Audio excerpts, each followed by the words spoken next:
आप ही लोग कहते हो कि नीतीश जी ने तो मुख्यमंत्री का संबोधन कर दिया, तो जब वरिष्ठ समाजवादी नेता तेजस्वी के उस लायक समझता है तो हम समझते हैं इसमें घबराने की क्या बात है। सवाल है कि राष्ट्रीय नेतृत्व के लिए व्यक्तित्व यदि नीतीश जी का है तो बिहार खाली नहीं न रहेगा। हम सभी लोग एक साथ जुट करके देश को बचाने के लिए और बिहार का हक दिलाने के लिए हम लोग आगे बढ़ रहे हैं। इसमें कोई कंफ्यूजन कहाँ है कोई। आप बोल रहे हैं नीतीश कुमार को पूरे राज्य में भ्रमण करना पड़ेगा, तो तेजस्वी को मुख्यमंत्री बनना पड़ेगा ना। बात को समझ लो, आप जरा भूलो जी, इन चीजों के उस जगह पर लाओ कि राष्ट्र की या जन आंदोलन हम लोग बना रहे हैं। कुछ नेताओं की जमावड़ी से राष्ट्र नहीं बदलता। और मैं उसके साथ कहा था जिसको लोगों ने छोड़ दिया, मोरारजी भाई जब प्रधानमंत्री बने तो देश को बिहार ने दिशा दी थी। बीपी सिंह जब प्रधानमंत्री थे तो जन आंदोलन और देश की नेतृत्व बिहार ने ही दिया था और सारे देश में बदलाव हुआ था।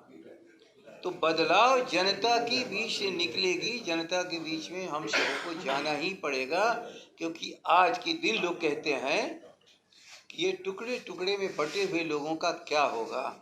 मैं बार बार कहता हूँ, यदि सामने आप जाने जनता सबसे, इस लोकतंत्र की सबसे बड़ी ताकत है, बेशकीमती ताकत भारत के संविधान के अनुसार। जब वो खड़ा हो जाती है तो किसी रीजनल की बात नहीं चलती है, वो राष्ट्रीय स्तर पर उसकी आवाज़ भारत के संविधान के द्वारा पूरी दी हुई ताकत, जो भारत के संविधान के अनुसार सर्वोच्च ताकत जनता में निहित है, और जनता ही सरकार बनाती है। सरकार जनता नहीं बनाती है, न गढ़ती है।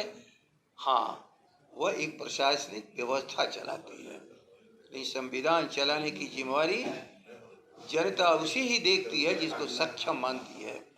दंगाइयों और उन्मादियों पर विश्वास जनता का नहीं रह चुका है। भाईचारे के साथ देश आगे बढ़ना चाहता है, और जो चाहते हैं इस आंदोलन को, जन आंदोलन को टुकड़े टुकड़े में बांटना, उनके षड्यंत्र नहीं सफल होंगे। समझने का प्रयास करना चाहिए। कोई किसी की अवधि तय नहीं है, लेकिन भारत व्यापक है और इस पूरी सीमाओं के भीतर जन आंदोलन और जनता को एक जगह इकट्ठा करने की सवाल है। उसके लिए सवाल है कि जब वह चुनाव हमारा 24 में होगा तो पूरे देश के अंदर लगातार घूमने का प्रयास नीतीश जी को करना पड़ेगा, क्योंकि भविष्य उनके तरफ देख रहा है, बिहार देख रहा है, समाजवादियों की तरफ से, बिहार की तरफ से। और राष्ट्र के नेतृत्व करने की योग्यता वरिष्ठतम समाजवादी के नाते हम लोग उनको स्वीकार कर चुके हैं। इसलिए सवाल ये नहीं है कि उनकी अवधि क्या है, सवाल ये है कि 2024 में बिहार का समाजवादी, वरिष्ठतम समाजवादी इस देश का नेतृत्व करेगा।